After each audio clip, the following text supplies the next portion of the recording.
Guys जो कुछ भी हम अपने इस फिजिकल रियलिटी में क्रिएट कर रहे हैं या मैनिफेस्ट कर रहे हैं ना, ये सब कुछ बेस्ड होता है हमारे बिलीव्स पर। So we have to consciously closely see what beliefs we have, because our beliefs can make us और ब्रेक अस। हमारे बिलीव्स हमें बना भी सकते हैं और हमारा काम बिगाड़ भी सकते हैं। Hi guys, welcome to my channel healing process. मेरा नाम है सुमन और अपने इस चैनल पर मैं एनर्जी से रिलेटेड, रिलेशनशिप से रिलेटेड और इनर वर्क प्रैक्टिसेस से रिलेटेड कंटेंट शेयर करती हूँ। गाइस, आज का टॉपिक है बिलीव्स।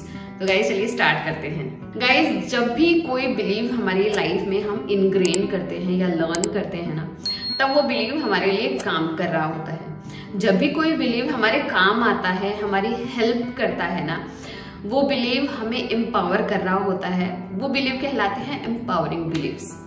फॉर एग्जाम्पल, हमारे पेरेंट्स की फाइनेंशियल सिचुएशन इतनी अच्छी नहीं थी। उस टाइम हमारे पेरेंट्स है ना बहुत असेंशियल चीजों में ही पैसा खर्चा करते थे। तो हमने बचपन से ही लर्न कर लिया कि असेंशियल चीजों पर ही अपने पैसे को इन्वेस्ट करना चाहिए, स्पेंड करना चाहिए। तो गाइज, अगर हम जॉब भी लग जाते हैं, बहुत समय बाद अगर हम अर्न भी करने लग जाते हैं ना, तो स्टिल हमें वही आदत होती है कि हमें असेंशियल चीजों में इन्वेस्ट करना चाहिए। हम चाहे कितना भी कोशिश करेंगे ना, हम खुद के पर्सनल डेवलपमेंट के लिए या फिर किसी भी पर्सनल चीज के लिए ना पैसा स्पेंड नहीं कर पाएंगे। हम खुद की स्किल्स को बढ़ाने के लिए, सेल्फ केयर के लिए, स्किन केयर के लिए या कुछ अच्छी सी चीजों के लिए हम पैसा स्पेंड नहीं कर पाएंगे, क्योंकि स्टिल हम उस पुराने बिलीव से रन कर रहे हैं जो हमने बचपन से ही खुद के अंदर इनग्रेन कर लिया था। गाइज, अब ये जो बिलीव है ना कि असेंशियल चीजों में ही हमें हमारा पैसा स्पेंड करना चाहिए, ये बिलीव हमें अब कुछ भी हेल्प नहीं कर रहा, कुछ भी बेनिफिट नहीं कर रहा। इट मीन्स कि वो हमें लिमिट कर रहा है। ऐसे बिलीव्स कहलाते हैं लिमिटिंग बिलीव्स। आई होप आपको समझ आ गया होगा एम्पावरिंग बिलीव्स कौन से होते हैं और लिमिटिंग बिलीव्स कौन से होते हैं। एम्पावरिंग बिलीव्स जो हमें बेनिफिट दे रहे हैं, हमें एम्पावर कर रहे हैं। लिमिटिंग बिलीव्स जो हमें कंस्ट्रिक्ट कर रहे हैं, लिमिट कर रहे हैं। गाइस, जैसे जैसे हम एक्सपीरियंसेस लेते जाएंगे, लेसन लर्न करते जाएंगे ना, तो हर बिलीव टाइम के साथ लिमिटिंग होता जाएगा। हमारे काम नहीं आएगा, वो नई स्टेज पर नए बिलीव्स काम आएंगे जो कि उस टाइम के लिए एम्पावरिंग होंगे। तो गाइज, हर थोड़े समय बाद है ना हमें हमारे बिलीव्स को क्वेश्चन करना चाहिए कि क्या ये बिलीव स्टिल हमारे लिए वर्क कर रहा है, क्या ये बिलीव स्टिल हमें एम्पावर कर रहा है, बेनिफिट कर रहा है। अगर नहीं कर रहा है ना, तो हमें उसको चेंज करना पड़ेगा। अगर हम इनको चेंज नहीं करेंगे ना, तो यही बिलीव्स हमें एक बॉक्स में फिट कर देंगे और हमें लिमिट कर देंगे। हम हमारी लाइफ में ना बहुत कुछ एक्सपीरियंस कर सकते हैं, लेकिन हम उन सभी अपॉर्चुनिटी को ना मिस कर देंगे, क्योंकि हमारे पास उस अपॉर्चुनिटी से रिलेटेड है ना कोई बिलीव्स ही नहीं है हमारे अंदर। तो अगर वो अपॉर्चुनिटी हमें सामने से भी सर्व कर रही है ना, तो हम उसको ग्रैब नहीं कर पाएंगे। एक्चुअली हमारा ही नुकसान होगा। तो कुछ समय बाद अगर हमने हमारे इस बिलीव को एम्पावरिंग में नहीं चेंज किया ना, तो चाहे हम कितने भी कॉन्शियस डिसीजन ले ले कि आज तो मैं ना ये वाला काम करूंगी, कल से मैं एक्सरसाइज करना शुरू करूंगी, मेरा इस हफ्ते का गोल ये है, मेरा मंथली गोल ये है और मुझे अपनी लाइफ में ये अचीव करना है, ये मैंने कॉन्शियस डिसीजन ले भी लिया ना, तो भी क्या होगा गाइज, कॉन्शियसली हम सिर्फ 5% ही वर्क करते हैं। हमें पता है 95% हम हमारी लाइफ पे ऑटो पायलट सिस्टम पे ही जी रहे होते हैं। तो ऑटो पायलट सिस्टम में हमारे सभी बिलीव सिस्टम आ जाते हैं जो कि हमने लर्न किए होते हैं टाइम टू टाइम। अगर हम इन बिलीव्स को क्वेश्चन नहीं करेंगे, अगर इन्हीं से ही वर्क करेंगे ना, तो चाहे हम कितने ही कॉन्शियस डिसीजन क्यों ना ले लें, ये बिलीव हम पर हमेशा हावी रहेंगे और हमारे इन्हीं डिसीजन को ना सैबोटाज करते रहेंगे और इन्हीं डिसीजन के अगेंस्ट में वर्क करते रहेंगे। हमारा काम जो है वो कभी नहीं बन पाएगा। हमारे जो डिजायर्ड रिजल्ट्स हैं, जो हमें चाहिए, वो कभी भी नहीं मिल पाएंगे। अगर आपने मेरा वो वाला वीडियो नहीं देखा है, it's impossible to hide our shadow, तो इस चीज के लिए ना आपके लिए वो बहुत ज्यादा बेनिफिशियल होगा। गाइज, उसको जरूर देखिएगा। तो गाइज, जितने भी हमारे अनकॉन्शियस में पड़े ये बिलीव्स हैं, जब हम ऑटो पायलट पे चलते हैं, तो ये बिलीव्स भी हमारी लाइफ को रन कर रहे होते हैं। अगर इन पर ध्यान नहीं दिया ना तो हम most of the time same ही चीज हमारी लाइफ में मैनिफेस्ट कर रहे होंगे या फिर स्टक होके रह जाएंगे। सपोज आपका बिलीव है कि पैसा कमाना बहुत मुश्किल है, बहुत हार्ड है, तो आपके सामने बहुत सारी अपॉर्चुनिटीज आएंगी, लेकिन आप उन अपॉर्चुनिटीज का ना फायदा नहीं उठा पाएंगे। आपके सामने ऐसी ऐसी डील्स आएंगी जिनको ग्रैब करना बहुत ज्यादा आसान था और उस पर वर्क करना आपके लिए बहुत आसान था, लेकिन आप उसको नहीं कर पाएंगे। और अगर आपको सबसे इजीएस्ट में जॉब दे दी गई ना, अगर आपको वर्क फ्रॉम होम भी दे दिया गया ना, तब भी आपके जो अनकॉन्शियस स्पेस में जितने भी शैडोज है ना वो हावी हो जाएंगी और आप वो ऑफर कभी भी नहीं ले पाएंगे। इसलिए टाइम टू टाइम क्वेश्चन करते रहिए, क्योंकि मेरे साथ भी ऐसा हुआ। मैं आपको अपनी पर्सनल लाइफ का ना एक एग्जांपल शेयर करती हूँ। मेरे अंदर एक बिलीव था कि मैं पर्सनल क्लाइंट्स नहीं ले सकती, मैं पेड क्लाइंट्स नहीं ले सकती। मैंने बहुत समय तक है ना फ्री में पर्सनल कोचिंग दी है, मैंने फ्री में हीलिंग दी है। मैं रेकी ग्रैंड मास्टर हूँ और एनर्जी हीलर हूँ, तो मैंने फ्री में ये सर्विसेज दी हैं। लेकिन जब इनको पेड करने का टाइम आया ना, तो मेरे अंदर ये बिलीव था कि मैं इनको पेड नहीं कर सकती, क्योंकि क्लाइंट्स है ना बहुत ज्यादा एफर्ट मांगते हैं। मुझे ऑनलाइन आना पड़ेगा, उनके सामने आना पड़ेगा और मुझे अलग से टाइम निकालना पड़ेगा, जिसकी वजह से ना मे बी मैं बच्चों पे ध्यान ना दूं, मेरी फैमिली पे ध्यान ना दूं।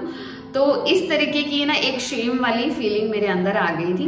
लेकिन जब मैंने इस पर अपना शैडो वर्क किया, इनर वर्क किया और मैंने कॉन्शियसली डिसाइड किया कि लेट्स सी, मैं स्टार्ट करती हूँ फ्रॉम वेरी स्मॉल, स्टार्ट करती हूँ वेरी स्लो, स्टार्ट करती हूँ, लेट्स सी व्हाट हैपेंस। जब मैंने ये डिसीजन ले लिया ना, तो अचानक से क्लाइंट्स शो अप होना स्टार्ट हो गए और मैंने भी वीकली एक ही क्लाइंट लेना स्टार्ट किया और मैं सिर्फ ऑडियो कॉल ही लेती थी and it was very easy. And मेरे क्लाइंट्स को बहुत जल्दी ट्रांसफॉर्मेशन मिलने लग गया, उनको बहुत ज्यादा बेनिफिट मिलने लग गया, वो अपने लाइफ में ग्रो करने लग गए। And I got to know that कि उनको मेरा फेस नहीं चाहिए था, उनको जस्ट वो एडवाइस चाहिए थी जो उन्हें नहीं पता थी, वो आइडिया चाहिए था जो उन्हें नहीं पता था, उनको सिर्फ अपने लाइफ में ना ट्रांसफॉर्मेशन चाहिए था। इसके अलावा मुझे कुछ भी नहीं देना था उनको। तो इस तरीके से ना मेरा वो जो बिलीव था कि इट्स वेरी हार्ड क्लाइंट्स को डील करना, वो एकदम से शैटर हो गया और मैंने कभी भी इस बारे में कभी मुड़कर नहीं देखा। Now I take many clients और मुझे समय का ही नहीं पता चलता। मेरे क्लाइंट्स मेरे फैमिली मेंबर, मेरे फ्रेंड्स के जैसे ही हो गए हैं। अब कुछ भी मुझे ऐसा हार्ड नहीं लगता, ऐसा कुछ भी मतलब इरिटेटिंग नहीं लगता, या कुछ ऐसा नहीं लगता कि ये मेरी लाइफ में एक बर्डन है या फिर एक परेशानी है, ये एक एक्स्ट्रा वर्क है। गाइज, एक बहुत इंपॉर्टेंट बात आपसे शेयर करना चाहती हूँ कि हमारा हर बिलीफ है ना, वो किसी ना किसी स्टेज में जाकर लिमिटिंग हो जाता है। चाहे वो अभी हमारे लिए कितना ही ज्यादा एम्पावरिंग क्यों ना, कितना ही ज्यादा बेनिफिशियल क्यों ना हो, लेकिन कुछ समय बाद वो लिमिटिंग हो ही जाता है। तो हमें किसी भी बिलीफ को लेकर है ना लंबे समय तक वर्क नहीं करना चाहिए।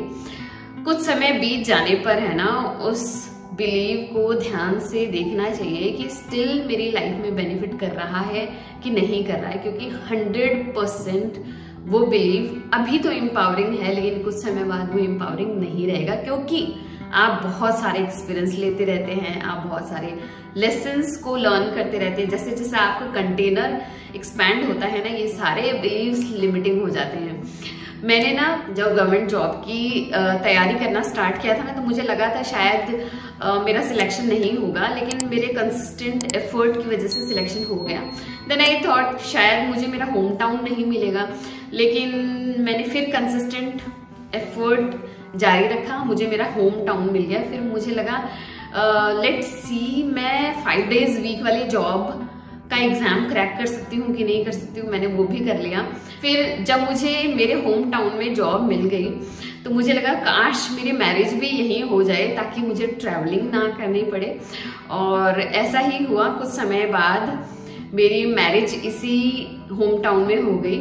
और फिर थोड़े समय बाद मुझे ऐसा लगा शायद मैं घर और जॉब इतने अच्छे से नहीं संभाल पाऊंगी, लेकिन आई वॉज एबल टू, एक कंसिस्टेंट एफर्ट की वजह से ना मैं कर पाई।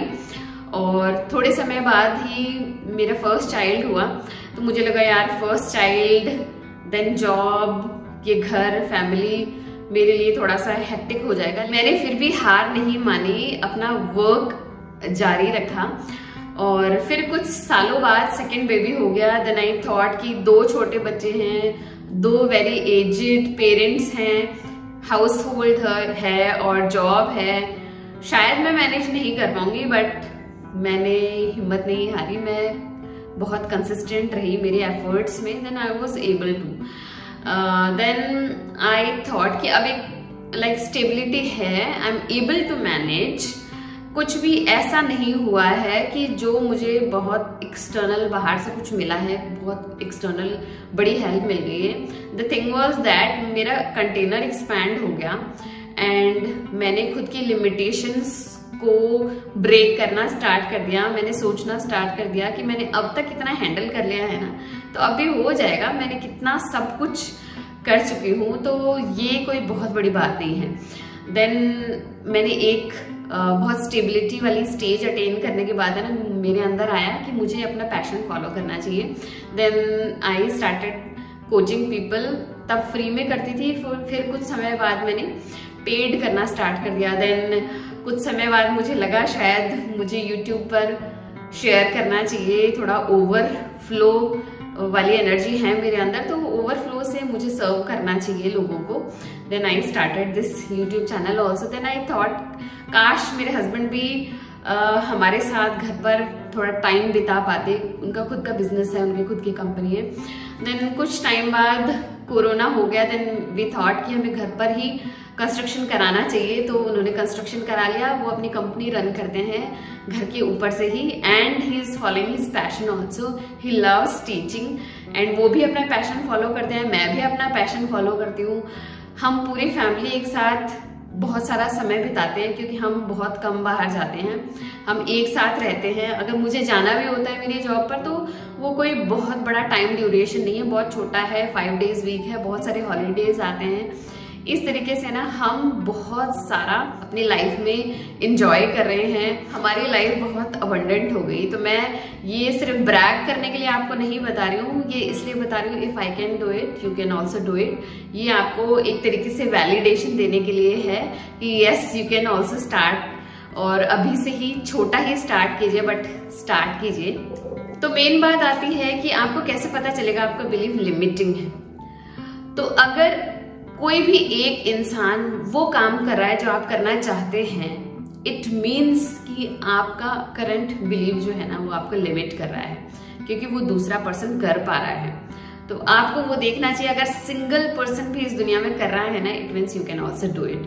Second, compare your life with some other person जिसकी लाइफ है ना ऑलमोस्ट आपके जैसी है, लेकिन फिर भी वो ग्रो कर रहा है और आप स्टक हैं। तो इट मीन्स कि आपके कुछ ऐसे बिलीव्स हैं जो आपको लिमिट कर रहे हैं, कॉन्स्ट्रिक्ट कर रहे हैं। नंबर 3, अगर आप सेम सिचुएशन में हैं बहुत लंबे ड्यूरेशन से और आप ग्रो नहीं कर रहे हैं, या फिर आपकी लाइफ में ना सेम ही पैटर्न बार बार रिपीट हो रहा है, it means your beliefs are limiting. तो गाइज आई होप मैं आपको कुछ तो आइडिया दे पाई होंगी बिलीव्स पर, लिमिटिंग बिलीव्स पर। और मैं भी जानना चाहती हूँ आपके कौन कौन से ऐसे बिलीव्स हैं जो आप सोचते हैं आपको लिमिट कर रहे हैं, और आपको उनको एम्पावरिंग बिलीव्स में चेंज करना चाहते हैं। तो गाइज प्लीज कमेंट बॉक्स में जरूर बताइएगा, और मिलते हैं ऐसे इंटरेस्टिंग वीडियो में। तब तक के लिए बाय।